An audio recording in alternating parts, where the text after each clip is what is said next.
Okay, everybody, so I wanted to show you my book that I have. It's just a half-size binder, and this is how I keep track of everything that I have as far as sprays, paints, and stamp pads, Ranger products. It's been beat up a little bit. I mean, you can see it's got stuff on it. And the plastic cover makes it nice because I can just wipe it down, and I keep it on my table all the time so it gets kind of junky. So let me show you what's inside. So the first section here, I have some paints. I have my Golden Fluid acrylics, and all it is a little dab of paint and then the name. And then I put a line through it so I could tell the transparency on them. Then I have some silk acrylics, my Twinkling H2O watercolors, and then these two over here are preset palettes. So I have the Winsor Newton Cotman palette, travel set, and I have the Jane Davenport neutral set. And then I have some extra watercolor paper. The next section I have is my Copics and the Copic chart. You can get that right. Used to be able to get it right from Copic, I believe. But it's all my Copic markers. Makes it easy when I'm going to color in a stamp or something. I can just refer to the chart, pick out my colors, and go over to the rack and grab what I need. It also helps when I go shopping, so I don't buy more of the same products that I have as well. Next section here is pens. So like my metallics, American Craft stamp markers, my jelly rolls with all their different effects. Next section's Ranger products. So Perfect Pearls, Liquid Pearls.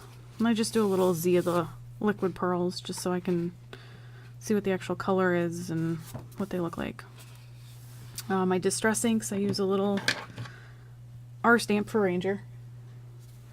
And then I just stamp the pad and write the name underneath. The OX that I have in the corner lets me know that I have the oxide version. And then I wrote mini on this one because I also have the mini. The Crushed Olive does not have the R stamp because that's actually a re-inker. So it's in a bottle. But it's still great for painting. Dip your brush in, or even dropping onto the craft mat using a little bit of water with.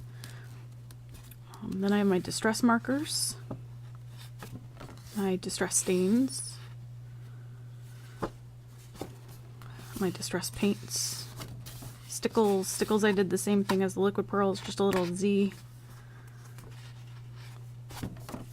And the Crackle paints. With the Crackle paints I actually used a little wooden square, painted the crackle on, let it dry, and then glued the little wooden square in with the name underneath. Now with my sprays, what I do is I take a 1-inch wide, I don't know, probably by about 2.5-inch long piece of watercolor paper, and I just kind of lay it up against a piece of cardboard, spray my spray on the end, let it dry, and then I cut a piece off and using my tape runner tape the back and put it in here.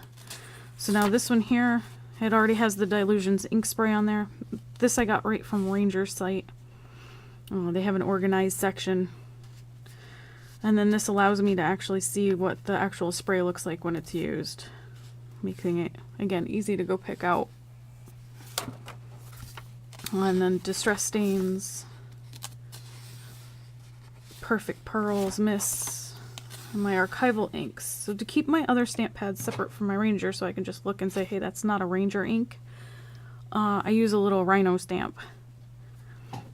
So that's for all of my other stamp pads. And then I have my Adirondack stamps.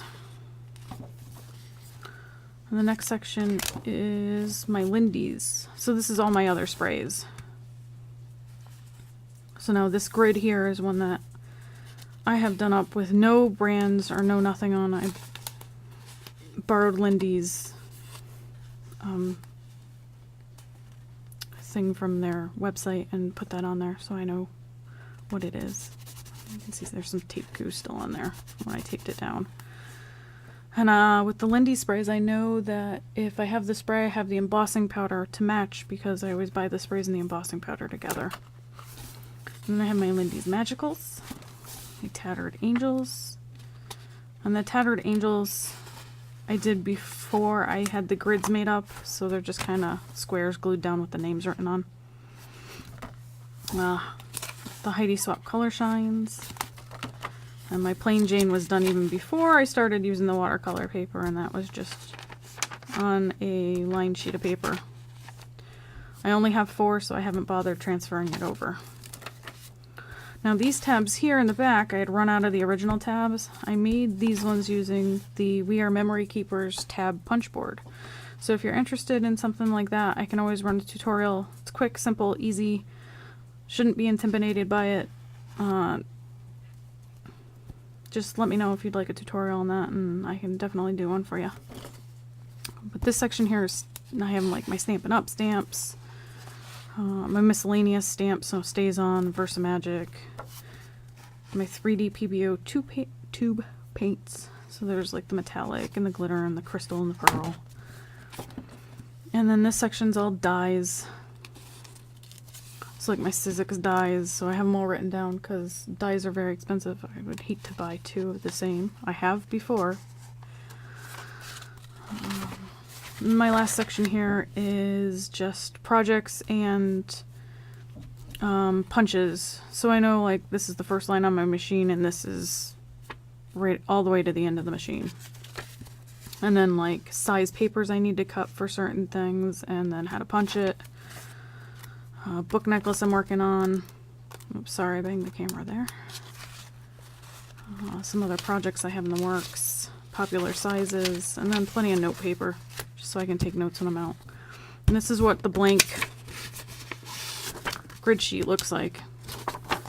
And I fit 2 of these to an 8.5 by 11, cut it in half and punch it for my binder. And this will be available to all the patrons on my Patreon page.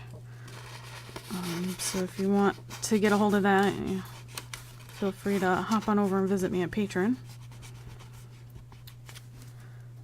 And that's about it. So if you want to see anything else, I'm working on my stamp storage next. I think that's what needs done next is going to be all my clear stamps.